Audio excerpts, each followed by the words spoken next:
बिस्मिल्लाहिर्रहमानिर्रहीम। अस्सलाम वालेकुम everyone, welcome back to my YouTube channel सिमिलिशियस। कैसे हैं आप? उम्मीद है अल्लाह के फ़ज़ल से सब खैरियत से होंगे। आज मैं आपके साथ बहुत ही ज़बरदस्त खीर की रेसिपी शेयर करूंगी जो बहुत ही मज़ेदार बनकर तैयार होती है और बहुत ही आसान तरीके से मैं इसे बनाना बताऊंगी।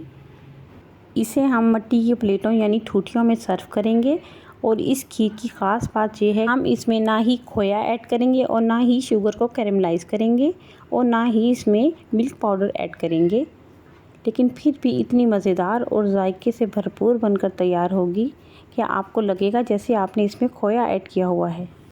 बहुत ही क्रीमी सी, जिसे हम बहुत ही सिंपल इंग्रेडिएंट्स के साथ बनाएंगे, जिसको खाकर आपके घर वाले आपकी तारीफ़ भी करेंगे और इसको बनाकर आप तकसीम भी कर सकती हैं। तो चलिए रेसिपी स्टार्ट करते हैं। सबसे पहले मैंने यहाँ ये मिट्टी की प्लेटें ले ली हैं, जिसे ठूठियाँ भी कहते हैं। हम जब भी ये लेते हैं तो इस पर मिट्टी वगैरह होती है। इसका तरीकाकार होता है धोने का, तो इसको पानी में डिप करके रख देते हैं आधे घंटे से लेकर जितनी देर आप रखना चाहें। ये स्टेप करने से क्या होगा कि आपका जो मिट्टी का बर्तन है वो सिक्योर हो जाएगा पानी में डिप करने से, और जब आप इसमें गर्मा गर्म खीर डालेंगी तो ये चटकेगा भी नहीं और खीर का मज़ा भी दोबाला हो जाएगा इस रवायती तरीके से। इनको पानी में भिगोए हुए 1 घंटा हो गया है। अब हम इनको पानी से निकाल लेंगे और इनको इस तरह से पानी से निकाल कर उल्टा करके रख देंगे ताकि इसका जो भी पानी है सारा इसमें से निकल जाए और ये ठूठियाँ ड्राई हो जाएं।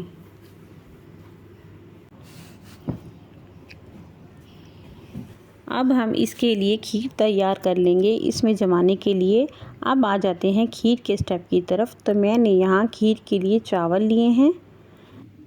3 लीटर दूध के लिए मैंने 150 ग्राम टोटा चावल लिए हैं, जिसको मैंने तकरीबन 2 घंटे के लिए भिगो दिया था। खीर के लिए चावल को थोड़ा ज़्यादा देर के लिए भी भिगो सकते हैं ताकि जब हम खीर तैयार करें तो इसका दाना अच्छी तरह मिक्स हो जाए। अब हम एक बर्तन में फुल क्रीम दूध लेंगे। मैं यहाँ पर फ्रेश मिल्क का इस्तेमाल कर रही हूँ ताकि ये बहुत क्रीमी तैयार हो। आप चाहें तो डब्बे वाला दूध भी इस्तेमाल कर सकते हैं। अब हम इसको उबाल आने तक पकाएंगे। जब उबाल आ जाए तो हम दूध को लो फ्लेम पर तकरीबन 15 से 20 मिनट के लिए कढ़ने के लिए छोड़ देंगे और बीच बीच में थोड़ा चलाते रहेंगे ताकि नीचे लगने ना पाए, और बर्तन जो है वो थोड़ा मोटे पैंदे वाला इस्तेमाल करें।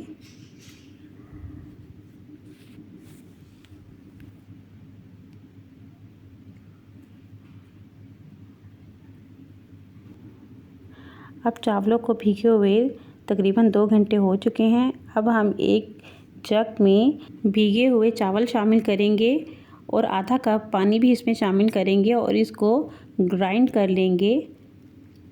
हम इसे बिल्कुल पेस्ट नहीं बनाएंगे बल्कि इसमें हल्का सा दाना रहे, इस तरह से।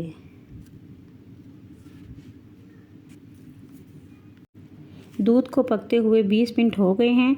अब हम इसमें चावल जो हमने ग्राइंड कर लिए हैं वो शामिल कर लेंगे और इसको अच्छी तरह से चलाते रहेंगे कि नीचे लगने ना पाए।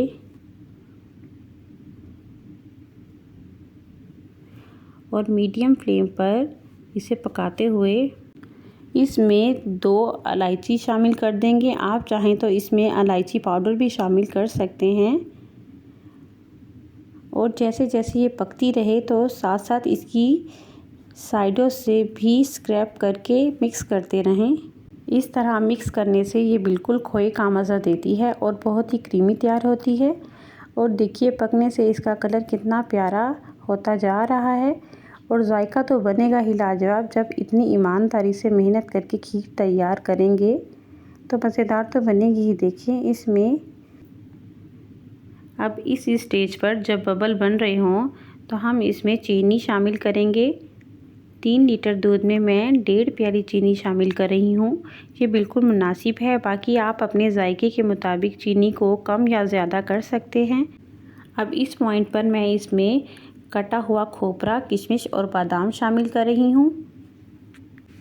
इसे अच्छी तरह मिक्स करते हुए मुसलसल चम्मच चलाते रहेंगे और साइडों से भी स्क्रैप करते जाएंगे सारे प्रोसेस पे शुरू से लेकर आखिर तक आपने चम्मच चलाते रहना है ताकि ये बेहतरीन बनकर तैयार हो।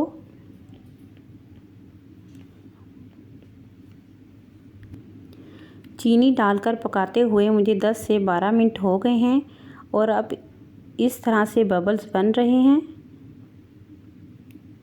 तो इस पॉइंट पर हम चूल्हे की फ्लेम ऑफ़ कर देंगे और इमीडिएटली जिस बर्तन में भी खीर को सेट करना है उसमें खीर को निकाल लेंगे ताकि ये अच्छी तरह से सेट हो जाए। मैं इसे फ़ौरन ही मिट्टी की प्लेटों में निकाल लूँगी। यह बहुत जल्दी से सेट होना शुरू हो जाती है। अब खीर को थोड़ा डेकोरेट कर लेते हैं। तो मैं इसे यहाँ पिस्ते और बादाम से डेकोरेट कर रही हूँ। मैंने पिस्तों को चॉप कर लिया है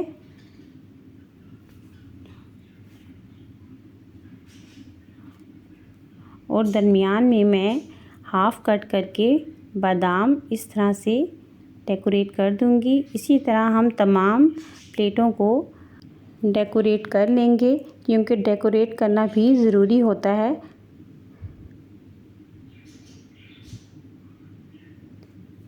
तो देखिए खीर अच्छे से सेट हो गई है। अब मैं आपको खीर का टेक्सचर दिखा देती हूँ। ये बहुत क्रीमी सी ज़बरदस्त बनकर तैयार हुई है। मेरे घर वालों को बहुत अच्छी लगी ये खीर। अगर आपको भी मेरी ये रेसिपी पसंद आई हो तो इस खीर को ट्राई ज़रूर कीजिएगा और अपना फ़ीडबैक ज़रूर दीजिएगा कि आपको ये रेसिपी कैसी लगी। अगर आपको हमारी वीडियोस पसंद आती हैं तो प्लीज़ हमारे चैनल को लाइक करें, शेयर करें और सब्सक्राइब करें और बेल आइकन को ज़रूर प्रेस करें। अल्लाह हाफिज़।